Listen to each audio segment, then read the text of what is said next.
நண்பர்களுக்கு வணக்கம். ஐபிஎஸ் வருண்குமார் சண்டிகர்ல நடந்த ஐபிஎஸ் மாநாட்டுல நாம் தமிழர் கட்சிக்கு எதிராக சர்ச்சையாக பேசிய ஒரு விடயம் சமூக வலைதளங்கள்ல ஏபிபி நாடு செய்தி நிறுவனம் மூலமாக பகிரப்பட்டிருந்துச்சு. அதை அனைத்து ஊடகங்களுமே எடுத்து பகிர்ந்து அந்த செய்தி காட்டுத்தீ போல தமிழ்நாடு முழுவதும் இல்ல, ஒட்டுமொத்த இந்தியா முழுவதுமே பரவிட்டுன்னு தான் சொல்லணும். அந்த அளவுக்கு ஒரு ஐபிஎஸ் அதிகாரி ஒரு அங்கீகரிக்கப்பட்ட மாநில கட்சிக்கு எதிராக இந்த மாதிரியெல்லாம் பேச முடியுமா அப்படின்ட்டு கேட்கிற வகையில தான் அவருடைய நடவடிக்கைகள் இருக்கு. இது தொடர்பா பல்வேறு தரப்பினர் பல்வேறு விதமான கருத்துக்களை சொல்லிட்டு வராங்க. மிக முக்கியமா இப்போ தமிழ்நாட்டின் வட மத்திய மாவட்டங்கள் மிகப்பெரிய அளவுல வெள்ளத்தால் பாதிக்கப்பட்டு இருக்கு.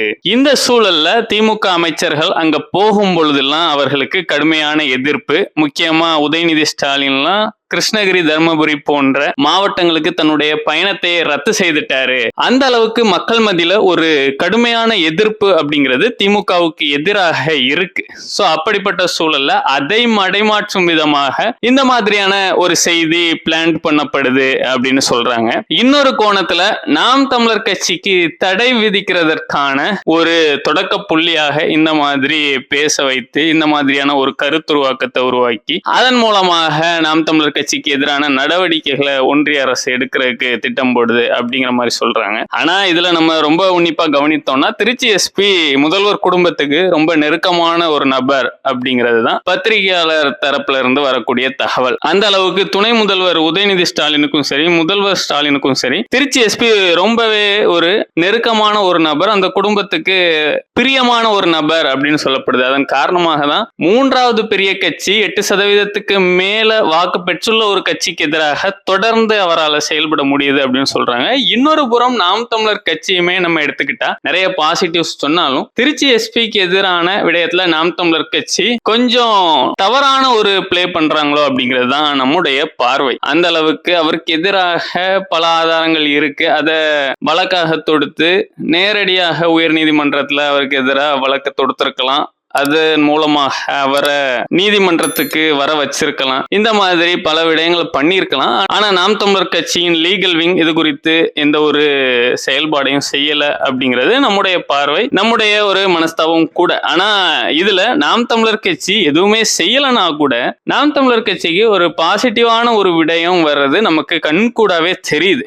ஏன்னா இங்க இருக்கக்கூடிய ஊடகங்கள், ஆளும் கட்சி, இதை சுற்றியுள்ள ஒரு பத்திரிகையாளர் லாபி இப்படின்ட்டு தொடர்ந்து நாம் தமிழர் கட்சிக்கு எதிராக நெகட்டிவான ஒரு நரேட்டிவா மக்கள் மத்தியில செட் பண்ணிட்டே இருக்கும் சூழல்ல நாம் தமிழர் கட்சிக்கு கிடைத்திருக்கக்கூடிய ஒரு பெரிய வரப்பிரசாதம் அப்படிங்கிறது என்னுடைய பார்வையில திருச்சி எஸ்பி நாம் தமிழர் கட்சி கூட மோதுற இந்த மோதல். ஏன்னா எல்லாத்தையுமே உளவியல் ரீதியாக அணுகக்கூடிய ஒரு நபர்னா அப்படி பார்க்கும்போது நம்ம இந்த பொதுமக்களை நம்ம எடுத்து பார்த்தோம் அப்படின்னா அதுல 95% பேருக்கு காவல்துறை அப்படின்னாலே ஒரு நெகட்டிவ் இம்ப்ரெஷன் தான் இருக்கும். அந்த அளவுக்கு சமீபத்துல ஒரு வழக்கறிஞருக்கும் ஒரு காவல்துறை அதிகாரிக்குமான ஒரு சண்டைய ஒரு நியூஸ் சேனல் எடுத்து போடுறாங்க. அது கிட்டத்தட்ட 4 மில்லியனுக்கும் அதிகமான பேர் பாக்குறாங்க. அதுல கீழே போய் பார்த்தா அனைவரும் வழக்கறிஞருக்கு தான் சாதகமான கருத்துக்களை பதிவிட்டு வராங்க. சோ சமூகத்துல வழக்கறிஞருமே நிறைய பேர் ஒரு நெகட்டிவான இம்ப்ரெஷன்ல தான் இருப்பாங்க. ஆனா அதையும் தாண்டி காவல்துறையில இருக்கிறவங்க மேல ஒரு நெகட்டிவான இம்ப்ரெஷன் பொதுப்படையா மக்கள் மத்தியில சைக்காலஜிக்கலா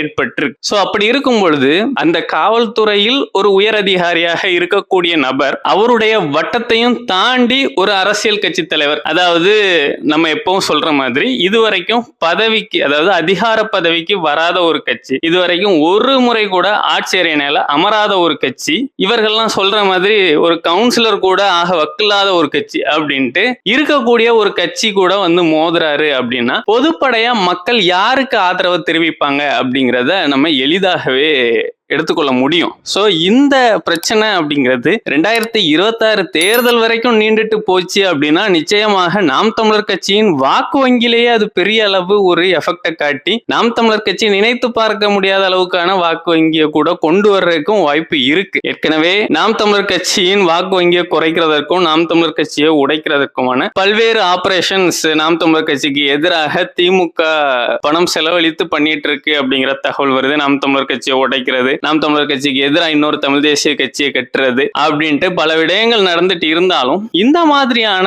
ஒரு விடயங்கள்லாம் லைவா நாம் தமிழர் கட்சியை மக்கள் மத்தியில வைத்துக்கொண்டே இருக்கும். அதுவும் இல்லாம நாம் தமிழர் கட்சிக்கு ஒரு சிம்பதியை தான் ஏற்படுத்தும். ஏன்னா அரசு அதிகாரிகள் அப்படிங்கிறவங்க எந்த மாதிரி செயல்படணும் அப்படிங்கிற ஒரு சில ரூல்ஸ் அண்ட் ரெகுலேஷன்ஸ் ஒன்றிய அரசு ஃபார்ம் பண்ணி வச்சிருக்காங்க. அது மட்டும் இல்லாம இந்த மாதிரியான சீருடை பணியாளர்களுக்கான ஒரு சில ஒழுக்க நெறிமுறைகள் அப்படின்ட்டு நிறைய விடயங்கள் இருக்கு. ஸோ இவை அனைத்தையுமே தாண்டி ஒரு அதிகாரி செயல்படுறாரு, ஒரு கட்சிக்கு எதிராக பர்டிகுலரா அந்த கட்சியை குறிவைத்து செயல்படுறாரு. தமிழ்நாட்டில் எந்த பகுதியில நாம் தமிழர் கட்சிக்கு எதிரான ஒரு அரசு நடவடிக்கை இருந்தாலும் அது திருச்சியை மையமா வைத்து நடக்குது அப்படிங்கிற மாதிரியான செய்திகள் எல்லாம் பார்க்கும் பொழுது இது நாம் தமிழர் கட்சியை கட்டங்கட்டி இந்த அதிகார மையம் ஒரு அரசு அதிகாரியை வைத்து செயல்படுது அப்படிங்கிறது தான் பொது பார்வையில பொது புத்தியில மக்கள் மத்தியில போகும். ஸோ இப்படி ஒரு விடயம் நடக்கும் பொழுதே இன்னொரு புறமா நாம் தமிழர் கட்சிக்கு எதிராக பல நெகட்டிவான நரேட்டிவ்ஸை இவர்கள் ஏற்படுத்தினாலும் அவை அனைத்தையும் மீறி நாம் தமிழர் கட்சிக்கு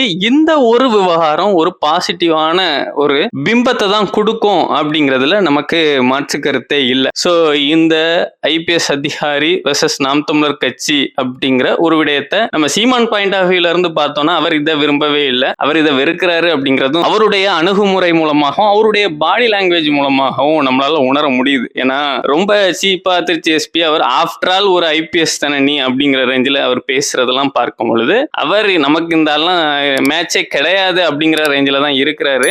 அது மட்டும் இல்லாமல் தனிப்பட்ட முறையில் அவர் இவரை குறித்து என்ன மாதிரிலாம் பேசியிருக்கிறாரு அப்படிங்கிறதும் நமக்கு தெரியும். ஸோ அந்த அளவுக்கு ரொம்ப சீப்பாக தான் இவரை நினைக்கிறாரு. ஆனாலும் இவர் தொடர்ந்து நாம் தமிழர் கட்சிக்கு எதிராக நாம் தமிழர் கட்சியின் ஐடிவிங் எனக்கு எதிராக இந்த மாதிரி செய்துட்டாங்க, நாம் தமிழர் கட்சி உலகம் முழுவதும் வேர்பிறப்பி இருக்கு, எல்டிடியோட தொடர்புல இருக்கு, ஸோ இவர்கள் இந்த மாதிரி என் குடும்பத்துக்கு எதிராக இப்பெல்லாம் பண்ணிட்டாங்க அப்படின்ட்டு போற வார இடத்துலலாம் இவர் இந்த மாதிரி நாம் தமிழர் கட்சிக்கு எதிராக அவதூறு பரப்புறது அப்படிங்கிறத சீமானவர்கள் முற்றிலுமா விரும்பவே இல்லை அப்படிங்கிறது கண்கூடவே தெரியுது. ஆனாலும் திருச்சி எஸ்பி அவர்கள் நிச்சயமாக திமுக ஆட்சியில இருக்கிற வரைக்கும் சீமானுக்கு எதிரான இந்த நடவடிக்கைகள்ல இருந்து பின்வாங்க போறதும் இல்லை அப்படிங்கிறது அவருடைய அணுகுமுறை மூலமாக நமக்கு தெரியுது. ஏன்னா இந்த பிரச்சனை தொடங்கினதுல இருந்து இப்போ வரைக்கும் இது நீர்பூத்த நெருப்பாகவே இருந்துட்டு இருக்கு. இன்னும் திமுக ஆட்சி முடிகிற வரைக்கும் இவர் நாம் தமிழர் கட்சிக்கு எதிராக இந்த மாதிரி தான் செயல்படுவாரு அப்படிங்கிறதும் அவருடைய அணுகுமுறை அவருடைய பாடி லாங்குவேஜ் வச்சு நம்மளால உணர முடியுது. ஸோ இப்படி இந்த சண்டை தொடர்வது அப்படிங்கிறது நிச்சயமாக திருச்சி எஸ்பிக்குமே ஒரு நல்ல விடயம் தான். ஏன்னா திமுகவோட குட் புக்ல அவர் தொடர்ந்து இருந்துட்டே இருப்பாரு, அது அவருக்கு பாசிட்டிவ். இன்னொரு புறம் நாம் தமிழர் கட்சி நம்ம அந்த சைக்காலஜிக்கலான மாஸ் மென்டாலிட்டியை வைத்து பார்க்கும் பொழுது அது நாம் தமிழர் கட்சிக்கும் ஒரு பெரிய பிளஸ்ஸா தான் இருக்கும். ஸோ இந்த விவகாரம் தொடரணும் அப்படிங்கிறது தான் நாம் தமிழர் கட்சியை ஆதரிக்கக்கூடியவர்களுடைய எண்ணமா இருக்கு. ஆனால் நிறைய நாம் தமிழர் கட்சியினர் திருச்சி எஸ்பிக்கு எதிராக மீண்டும் ஒரு சில நெகட்டிவான கமெண்ட்ஸ் எல்லாம் போடுறதெல்லாம் பார்க்க முடியுது. ஆனா அவன் அனைத்தையுமே நாம் தமிழர் கட்சியினரும் தவிர்க்கணும் அப்படிங்கறதான் நம்முடைய பார்வை. ஏன்னா இதை ஒரு மையமா வைத்துதான் நாம் தமிழர் கட்சிக்கு எதிராக மிகப்பெரிய அளவு குற்றச்சாட்டு திருச்சி எஸ்பியால வைக்கப்படுது. இவர்கள் இந்த மாதிரி ஆபாச கூலிகளாக இருக்கிறாங்க, இணைய கூலிகளாக இருக்கிறாங்க அப்படின்ட்டு தொடர்ந்து ஒரு நரேட்டிவா அவர் செட் பண்றாரு.